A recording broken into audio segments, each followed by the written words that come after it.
Внимание да молам да станете влево на судскиот зал. Студентите од правен факултет денес повторно во улога на судии и обвинители. За 50 на минути студентите од 4-та година на правосудна насока симулираа главна расправа на редовна парнична постапка. Денес работеа на спор од меѓународно трговско право. Внатре се вклучени повеќе институти. Целта беше при изборот на предметот да вклучиме што е можно повеќе договори, кои што студентите теоретски ги изучуваат во текот на семестарот, за на крајот ја видат практичната примена едноставно на институтите кои што теоретски ги учат. Ваквата практична примена на теоретското знаење е од големо значење за идните правници. Што ги чека во пракса дознаваат уште на факултет, а тоа воопшто не е лесно. Ми е чест по трети пат да имам улогата на судија.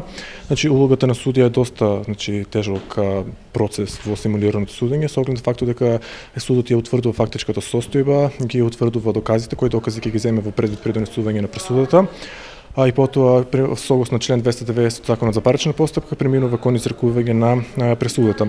Освен за практична примена на теоријата, симулираните судиња имаат за цел да ги промовираат знаењата и вештините на студентите, но и да ги подобрат нивните говорни вештини и начинот на комуникација со странките. Во поднесокот од 33.2011 година